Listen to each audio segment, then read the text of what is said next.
Luego regresó Jesús de la región de Tiro y se dirigió por Sidón al mar de Galilea, internándose en la región de Decápolis. Allí le llevaron un sordo tartamudo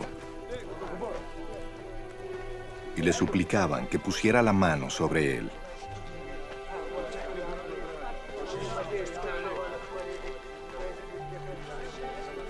Jesús lo apartó de la multitud para estar a solas con él. Le puso los dedos en los oídos y le tocó la lengua con saliva. Luego, mirando al cielo, suspiró profundamente y le dijo: Efatá, que significa ábrete. Con esto se le abrieron los oídos al hombre. Se le destrabó la lengua y comenzó a hablar normalmente. Jesús les mandó que no se lo dijeran a nadie.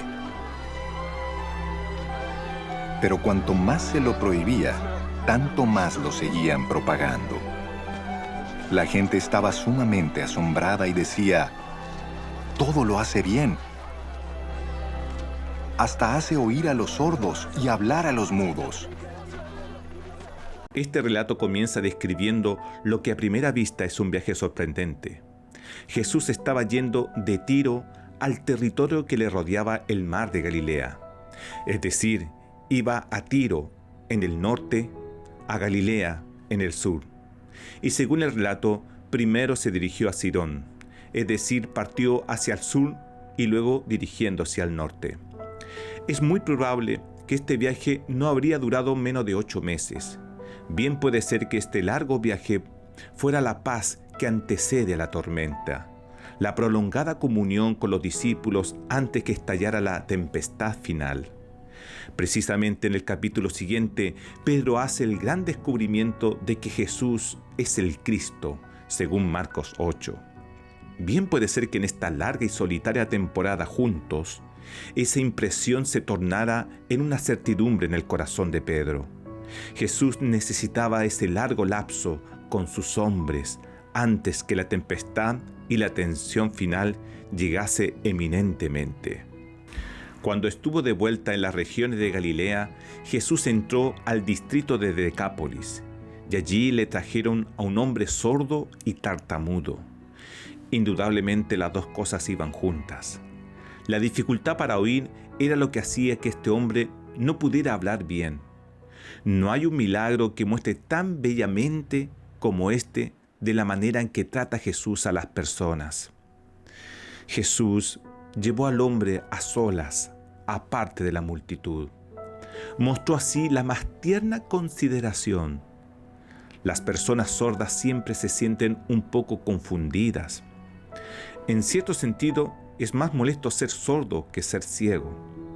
Un sordo sabe que no oye, y cuando alguien en una multitud le grita y le trata de hacerlo oír, en su excitación se siente más impotente. Jesús muestra la más tierna consideración por los sentimientos de un hombre para quien la vida era muy difícil. Durante todo el milagro, Jesús actuó sin hablar. Puso sus manos en el oído del hombre. En aquellos días se creía que la saliva tenía propiedades curativas. Luego Jesús miró al cielo para mostrar que la ayuda vendría de Dios. Después pronunció la palabra Efrata y el hombre quedó sano. Todo el relato muestra que Jesús no consideró al hombre meramente un caso, lo consideró como un individuo. El hombre tenía una necesidad especial y un problema especial. Y con la más tierna consideración, Jesús trató en una forma que respetaba sus sentimientos de una manera que él podía entender. Cuando estuvo hecho, la gente declaró que lo que había hecho era todo bien y en gran manera. Este no es otro que el veredicto de Dios sobre su propia creación en el principio mismo, en Génesis 1:31, donde declara que Dios vio todo bueno en gran manera. Cuando vino Jesús trayendo sanidad a los cuerpos de los hombres y salvación a sus almas, volvió a empezar la obra de la creación. En el principio todo había sido bueno, pero el pecado del hombre lo había echado a perder todo. Y ahora Jesús estaba trayendo de nuevo la hermosura de Dios al mundo que el pecado del hombre había afectado. A través de la historia de la humanidad se han destacado hombres que han sufrido distintas discapacidades. Uno de ellos es Beethoven, uno de los más grandes músicos que ha tenido la humanidad, creador de piezas maestras, y que para todo aquel que estudia sus sonetos se dan cuenta que requiere un agudo sentido auditivo para poder interpretar esas notas. La paradoja de esta historia real, y que todos aquellos que han estudiado la historia lo saben, es que Beethoven era un hombre sordo. Sus últimas palabras fueron: «En el cielo oiré».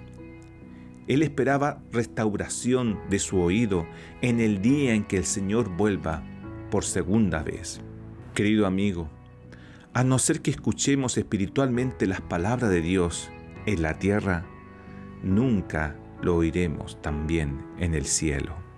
Se cuenta de un hombre pordiosero que siempre recorría las calles de la ciudad con su vista hacia el suelo, y cuando alguien le preguntó ¿a qué se debía esa costumbre?, el mendigo contó que hace 10 años había encontrado un reloj en el suelo y que desde entonces guardaba la esperanza de encontrar otro objeto de valor en la calle.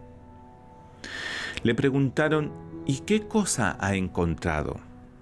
Aquel hombre respondió: 3.200 clavos oxigenados, varios centenares de monedas, algunos prendederos de mujeres, muchos pedazos de hierro, de cuero y de madera, pero no mucho más que eso.